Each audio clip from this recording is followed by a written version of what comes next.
The church was packed with over 200 people, all dressed in black, all there to say goodbye to Richard Caldwell, my father, the man who built an empire from nothing and left behind a legacy worth $47 million.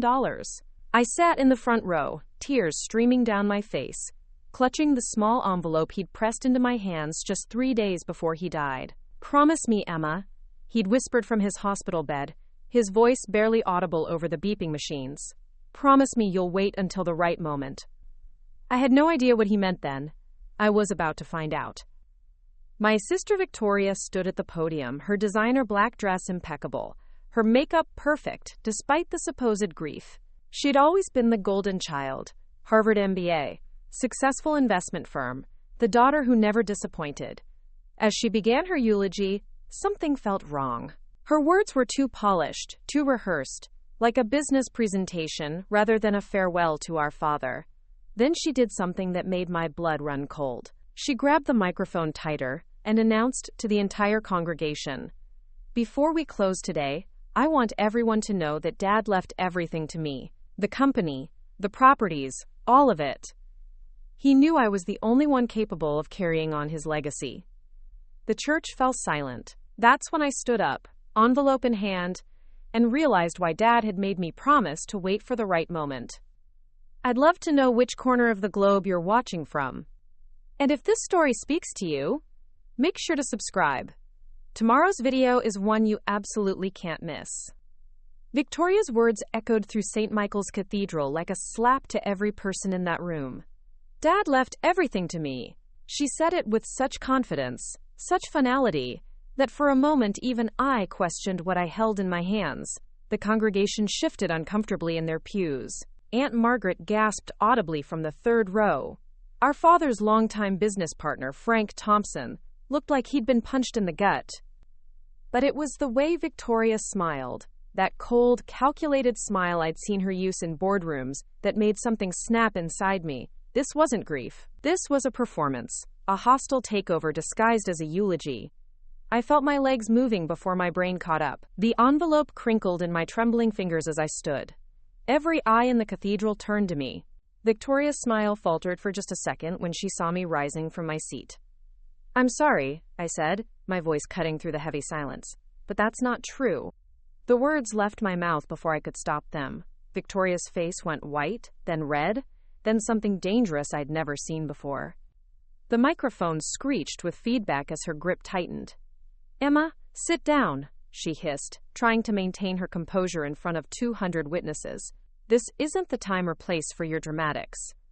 But I was already walking toward the altar, the envelope burning in my hand like evidence of a crime, because that's exactly what it was.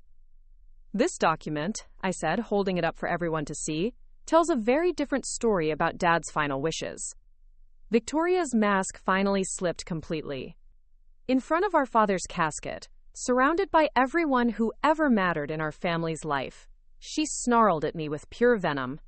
"You have no idea what you're doing." I opened the envelope with shaking hands. "Actually, Victoria, for the first time in my life, I know exactly what I'm doing."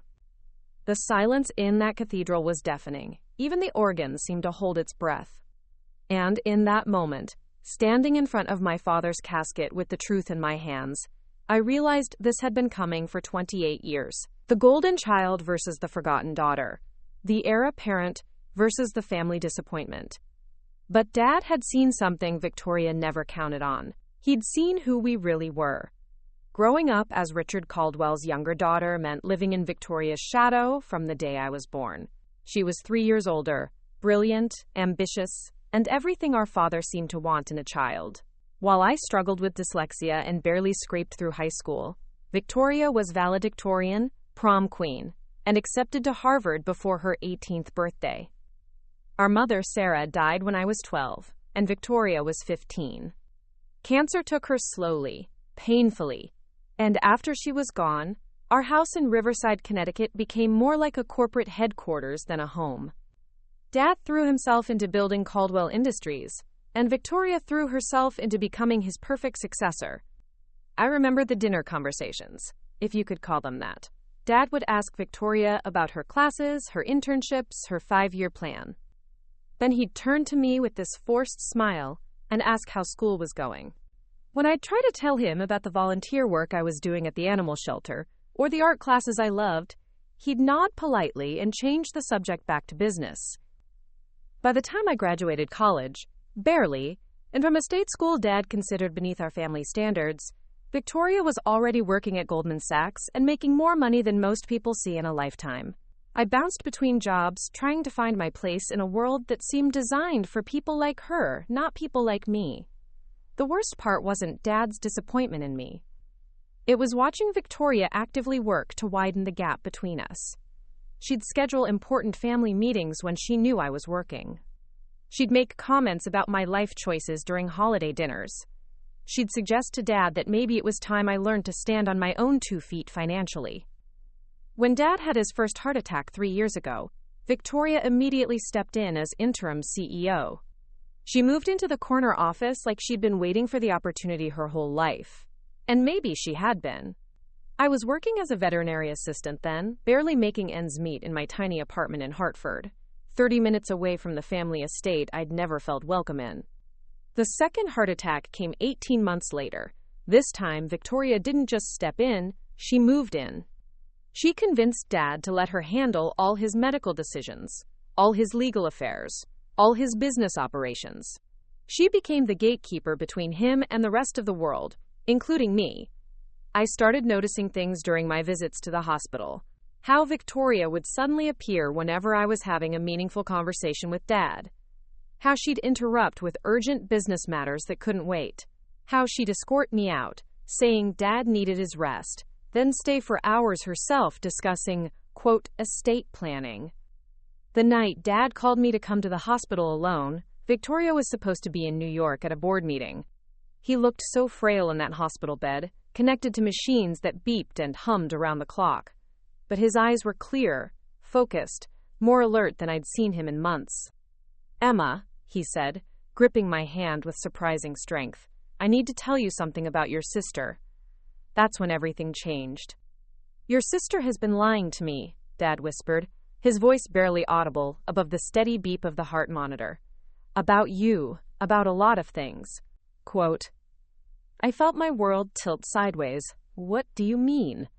Dad's eyes filled with tears, the first time I'd seen him cry since Mom's funeral. "She told me you didn't want to be involved in the business, that you'd said the family company was beneath you, that you were embarrassed by where our money came from." My heart stopped. "Dad, I never said any of those things. I never even had the chance to say anything about the business. Victoria always said you didn't think I was smart enough." He closed his eyes, a single tear rolling down his weathered cheek. "She's been intercepting your letters, Emma. The ones you sent me in college, the graduation announcement, the cards you sent when I was sick. I thought you'd stopped caring about me years ago." The room spun around me. Letters? I'd written him dozens of letters over the years. Handwritten notes telling him about my life, asking about his health, trying to bridge the gap between us. I'd never gotten a single response, so eventually, I'd stopped trying. "There's more," he continued, reaching for a manila envelope on his bedside table. "I hired a private investigator 6 months ago when I started getting suspicious. Victoria has been forging documents, redirecting mail, even blocking your phone calls to the house. She's been building a case for why she should inherit everything by making sure I believed you didn't want it." My hands shook as he pressed the envelope into my palm. "This is the real will, Emma. The one I signed 2 weeks ago with my lawyer present. Not the one Victoria thinks she's hidden in my safe at home. She doesn't know it exists." Inside the envelope was a document that changed everything. Not only had Dad left me 50% of everything, the house, the business, the investments, but he'd also included a letter explaining his decision. A letter that revealed Victoria had been embezzling money from the company for 3 years, covering her tracks by manipulating Dad's medication to keep him confused during important meetings. "She's been slowly poisoning you," I whispered, the pieces falling into place. "The memory issues, the confusion, the way you seemed so different during your recovery." Dad nodded weakly. "Small doses of benzodiazepines in my food. Not enough to kill me, but enough to make me question my own judgment. Enough to make me dependent on her for everything." I felt sick. My own sister had been drugging our father to steal his fortune and frame me as the ungrateful daughter who'd abandoned the family. The golden child wasn't just entitled, she was a criminal. Why didn't you confront her? I asked. Because I needed proof. And I needed to know you still cared about this family before I destroyed hers. He squeezed my hand. Promise me, Emma. Promise me you'll wait until the right moment to reveal this. She needs to hang herself with her own rope. I looked at my father, really looked at him, and saw not the distant, disappointed man I'd grown up with, but someone who'd been manipulated just as much as I had. Someone who'd been fighting to protect what remained of our family from the person we'd trusted most. I promised, Dad.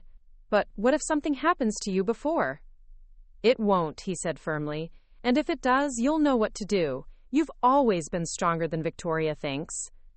Stronger than I gave you credit for. 3 days later, he was gone. The funeral reception was held at the Riverside Country Club, the same place where Victoria had celebrated every major milestone in her life.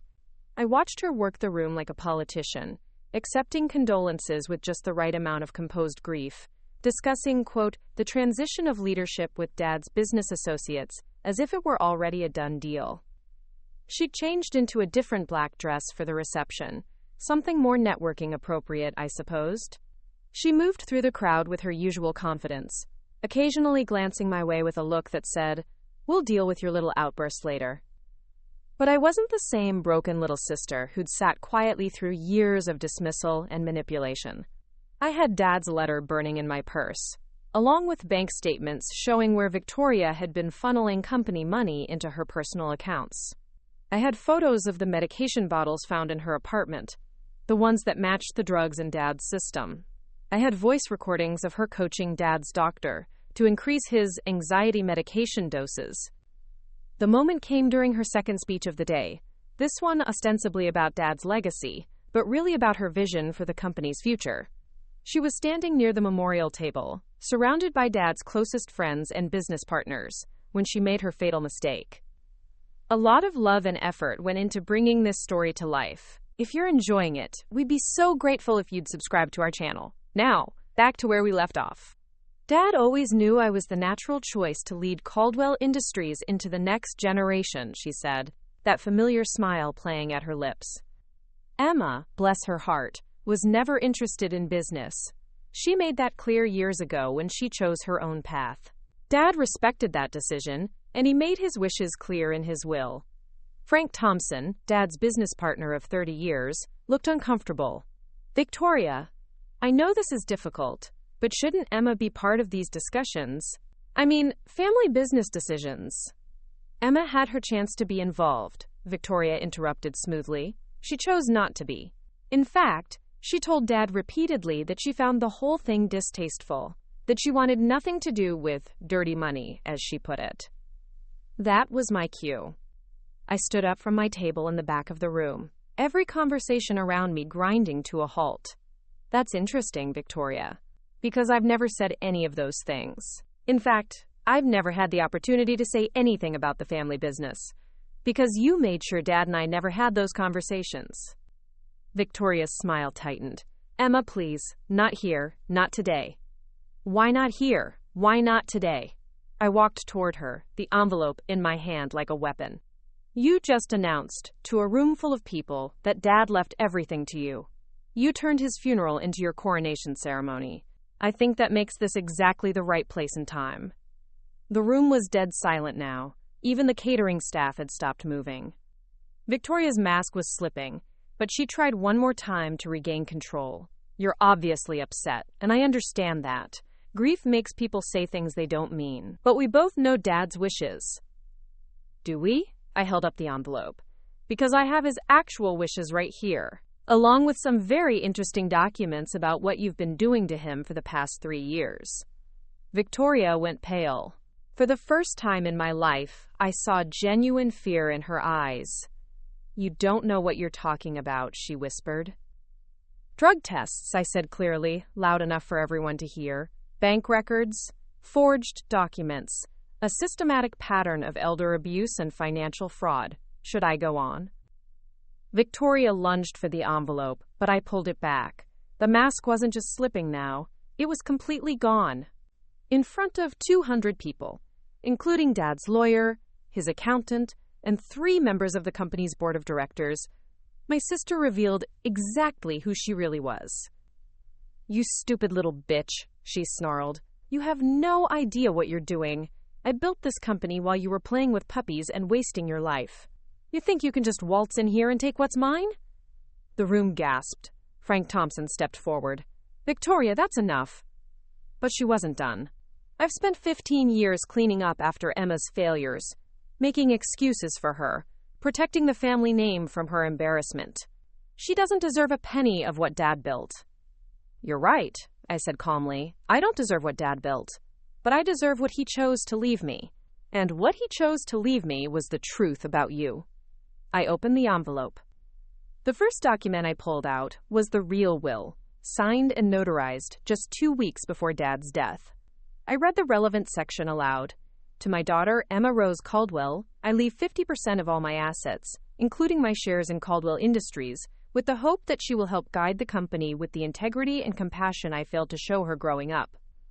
Victoria tried to grab the paper from my hands, but Frank Thompson and 2 other men gently but firmly held her back. She was screaming now, all pretense of grief and composure abandoned. "That's not real. She forged it." Dad was confused. He was medicated. He didn't know what he was signing. "You're right about one thing," I said, pulling out the next document. "He was medicated. With benzodiazepines that were never prescribed to him. Drugs that mysteriously appeared in his food during the exact same period when he started showing signs of confusion and memory loss." I held up the toxicology report. "This is from blood work Dad had done secretly 3 months ago. He was being poisoned, Victoria. Systematically drugged to make him compliant while you stole from him and isolated him from his family." The room erupted. Dad's lawyer immediately pulled out his phone, presumably to call the police. Several board members were already backing away from Victoria like she was radioactive. Aunt Margaret was crying openly, her hands over her mouth in shock. But the most damning evidence was still in the envelope. "Bank records," I continued, my voice steady despite my racing heart, "showing systematic transfers from company accounts to your personal investment portfolio. $3.7 million over the past 3 years. Money you stole while Dad trusted you to manage his affairs." Victoria's legs gave out. She sank into a chair, her face ashen. "You don't understand," she whispered. "I was protecting the company. I was making investments, growing the business. Everything I did was for the family. Including forging Dad's signature on business documents, including intercepting my letters to him for over a decade, including telling him I wanted nothing to do with the family while you were systematically cutting me out of his life." I pulled out copies of the letters I'd sent over the years, birthday cards, graduation announcements, get-well wishes during his heart attacks, all intercepted before they reached him. I read parts of them aloud, my voice breaking as I shared words I'd written years ago, telling Dad how much I missed him, how much I wanted to be part of his life, how proud I was of what he'd built. The room was crying now. These weren't just legal documents. They were the evidence of a daughter's love that had been stolen and hidden away. "She told me you were embarrassed by the family money," I read from Dad's letter to me. "She showed me fake emails where you supposedly called me a quote, and said you couldn't wait for me to die so the family could finally have some peace. I believed her because I wanted to believe I'd raised at least one daughter who had integrity, even if it meant she didn't want to be around me." Victoria was sobbing now, but they weren't tears of remorse. They were tears of rage and frustration at being caught. "I worked so hard," she wailed. "I sacrificed everything for this family, for this company. Emma never cared about any of it until now. She just wants the money." "You're wrong," I said quietly. "I don't want the money. I never did. I wanted my father. I wanted my sister. I wanted a family. But you made sure I could never have any of those things because they threatened your control." Frank Thompson had finished his phone call. "The police are on their way," he announced. "Victoria, I strongly suggest you call a lawyer." But Victoria wasn't done fighting. She stood up, her mascara streaked down her face, her perfect composure completely shattered. "You think you've won? You think you can just destroy me and everything I've built? You have no idea how to run a company. You'll bankrupt everything Dad worked for within a year. Maybe, I said, but at least I won't do it by poisoning him and stealing from him. The police arrived 20 minutes later. Victoria was led away in handcuffs, still screaming about how this was all a misunderstanding, how she was the victim of a conspiracy, how she'd done everything out of love for the family.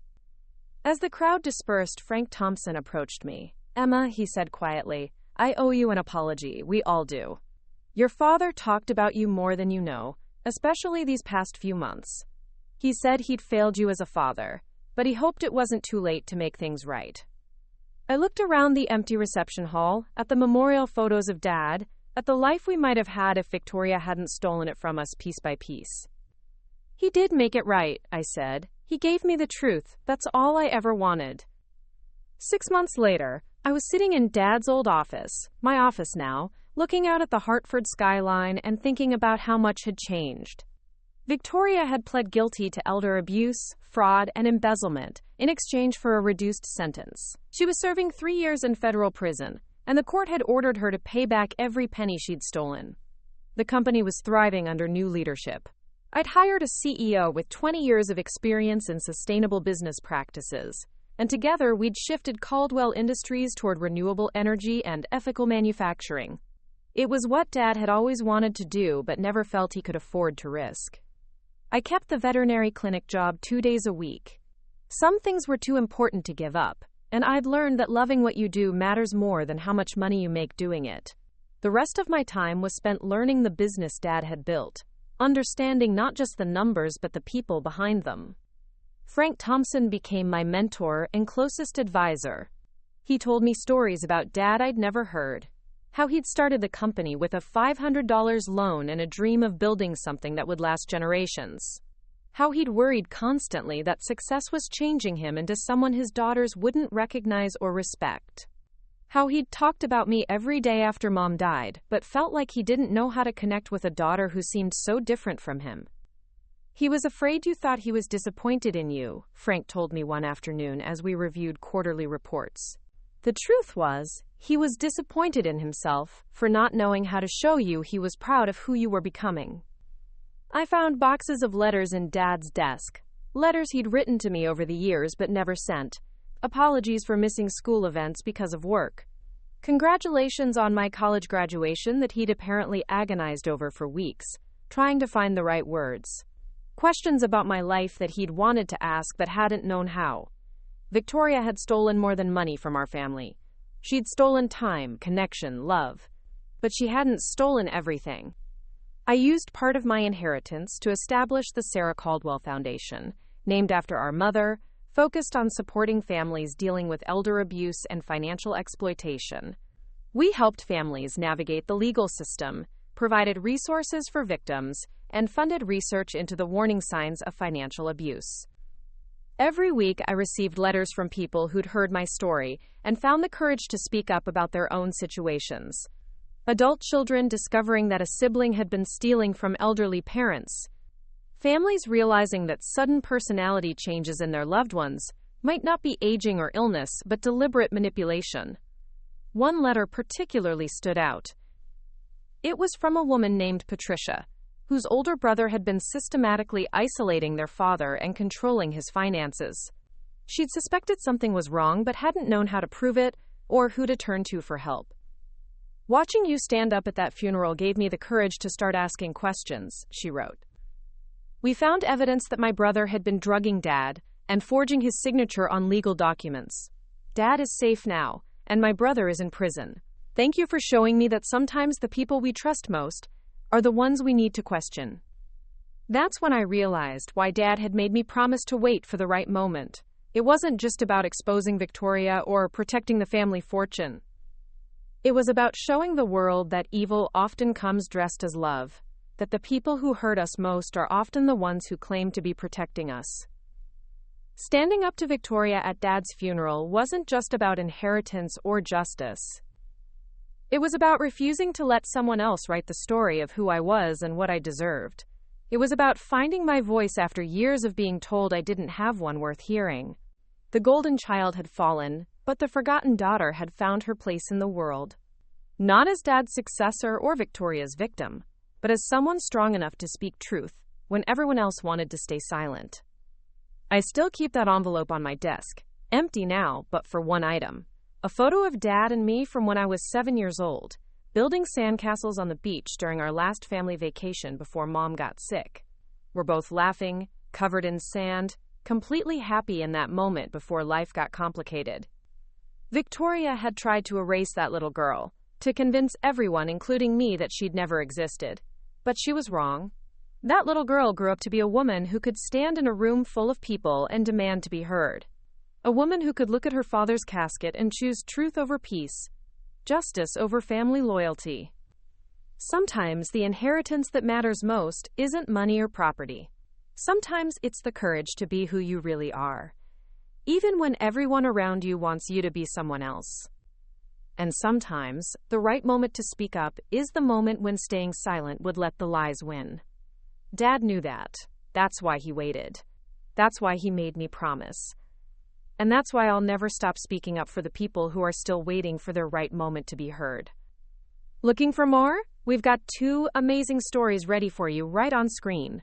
If this one touched you, these are absolutely worth your time. Click to watch them now. And hey, subscribe and hit that bell to never miss our latest uploads.